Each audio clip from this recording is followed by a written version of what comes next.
تخرط علي ها؟ صلي على النبي. عليه الصلاة والسلام. والله عم تخرط علي. لا سدرة ما تقولش قول عم تقبل.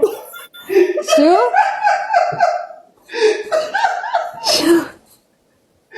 شو؟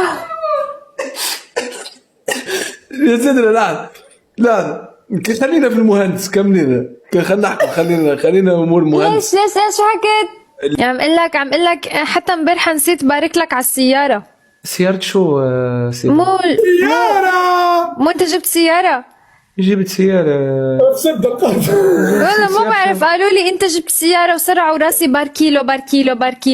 يا دي انا سيارتي السيارة في الجي تشد عندي 5 دقائق تفرقع يعني فما بالك في الدنيا بالله. ايش بيك يا سيدنا؟ قادر مبروك يا احكي فصحى ما عم بفهم. لا املك اي سيارة. يا دي انا بيم يجب الاشاعات اشاعات هذه سدرة اشاعات هذه اوكي اشاعات. يلا طبعا قبل ما يصير عندك سيارة ان شاء الله يعني. ان شاء الله وانت ما عندك سيارة. افضل قيادة الطائرات انا. ما شو عم تحكي؟ نوع السيارة ستوب. الشعار نتاعها هيك عامل هيك. شو هي اسمها؟ ستوب. نوع السيارة يعني ستوب. ما تعرفيش ستوب؟ هي سيارة كهربائية جديدة يعني مثل التسلا. طورها يعني المهندس. عم تخرط علي ها؟ سلي على النبي. عليه الصلاة والسلام. والله عم تخرط علي.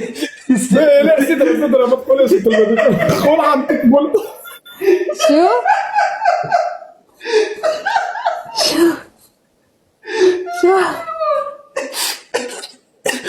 يا سيدنا لا خلينا في المهندس كملينا.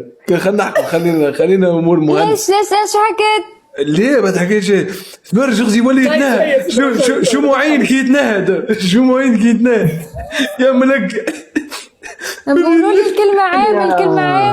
مالي خبر. عادي مش عيب عادي. لا عادي. يعني هي الكلمة معناتها. لا ما انت حتى تعود تعرفها انت الكلمة. لا هي الكلمة معناتها انه يعني تسلبها يعني. صحيت. ايه هيك يعني. يقولوا في تونس يقولوا تتبولد علي. تتبولد احنا نقولوا تتبولد. تتمقعر. صحيت يا رفيق صحيت يا مقعار. لا تتبولد احلى. تتبولد صحيح. خليها تتبولد.